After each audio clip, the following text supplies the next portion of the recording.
So you are going to send some wine to LeBron and the various NBA wine guys. Who's going to be the toughest critic? Toughest critics are going to be all of them. So they roast me about everything. You know, like, it's just how we are.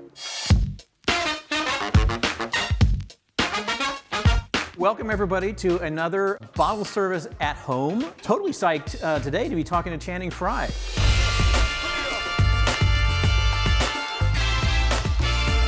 NBA star, but also now vigneron. You were part of the original wine team, basically. Being on that 2016 Cavs, the year we won, it became just a camaraderie thing. Everybody, whatever their style was, they would bring those bottles on the plane. And I became really passionate when I was sitting next to Kyle Korver in 2017. He loves Pinot Noir, and him and I would get a bottle and just talk about it. It made the conversation better because I wanted to get his perspective of why he loved it, why he didn't. It like clicked for me that wine is so much bigger than the bottle. Just those conversations has been just motivating for me to get this going and make sure I do it right. And my wife is like, you just went from a professional basketball player to a professional wine guy. Cheers. We should have I mean, as long as we got wine in front of us, we got to, at least have a drink. This is the first vintage for Chosen Family. You guys might be the only two people outside of my personal circle that have had this wine. Oh, really? Yeah, so. Thank you, man. That's very cool. We both brought some surprise dishes to pair with your wines, and you even brought a surprise chef as well. So what is the pairing for today? I think this Chardonnay has a lot of brightness to it, so I wanted to make something that was rich. So I made a Raviolo with butternut squash and ricotta bed, farm egg yolk in the middle, and then brown butter, sage, and granite. That looks pretty good. Here we go.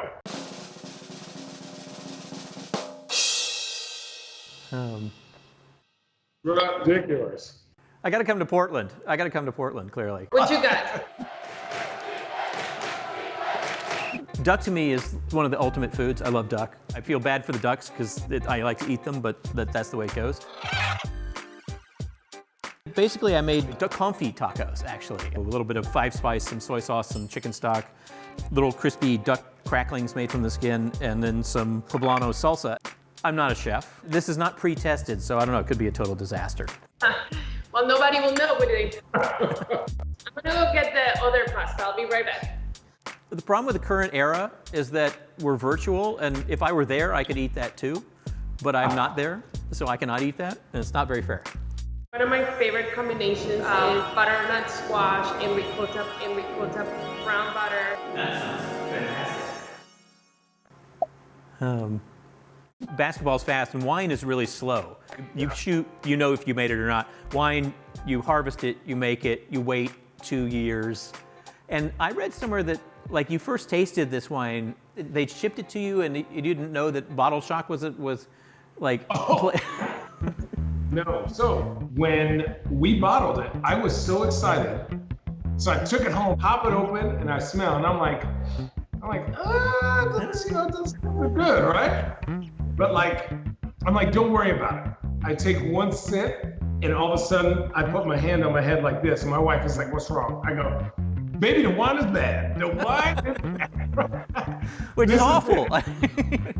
And this just shows you what type of rookie I am. I am freaking out. I call Jake. Jake, there's something wrong with the wine. I think I got a bad bottle. He goes, Channing, tell me you didn't open this. I said, yeah, I opened it. He goes, Channing, it has bottle shock. This is like, don't do that. So then I'm calling Jake. Jake is calling Chase. Chase opens up a bottle. It's like, this is what happens. Like, give it 6 months, give it 8 months, give it a year. Channing, stop. Yeah. We've got another dish here. Yes. Which is going to be like equally insanely good, I'm sure. So for the Pinot, I made my favorite noodle of all time, Pici, hand-rolled fat spaghetti with rabbit.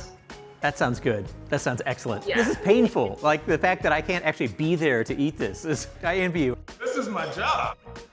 Here we go. Yeah. I've never had it like this. And these noodles are like the perfect vente. They're all hand rolled, right? Isn't that the? They are. Yeah. That's the classic Pici thing. That's up. Yeah. No, I'm just going to go on to my kind of being envious of where you are versus where I am here. This is the best day ever. I'll stand right here. Hand-rolled fat spaghetti. The perfect vente. This is amazing. This is amazing. Amazing. I've had this. You've had this. Like maybe one or two other people have had this. So none of your former teammates have had this. So you are going to send some wine to, LeBron and the various guys who, who are the NBA wine guys. Who's going to be the toughest critic? Toughest critics are going to be all of them. So they roast me about everything. It's just how we are. I'm sending this wine to Gregg Popovich, who is part owner of Rex. Who's a huge wine guy. He's inspired me as a basketball player to think that I could even get into this industry. I have to give him a bottle. If I had 2 bottles left of me and he didn't get one, I would give him mine. My 2 other partners are Chase Renton, who's the winemaker at Longfellow, and Jake Gray, who's the GM there. And those guys have been instrumental in not only giving me the opportunity to work with their grapes, but teaching me and guiding me along, and so eye-opening for me for how hard this is. Yeah. Right? Just think, you just squish grapes. No, there's so much stuff, all these variables to make some juice that may get drank in an hour. We are excited to be able to bring that out. Thank you so much for doing this, man. Thank you. Great fun sitting around and kind of having a meal together. Not quite. Thank you so much for drinking my wine and having me on. Absolutely. I appreciate that you love it, and I hope your duck is good. You probably want to reheat it. It's probably cold now. Yeah, it's pretty cold. I'll survive. Well, Channing, cheers. Thank you so much for joining me. We're just gonna hit our glasses into the camera, I guess, or something.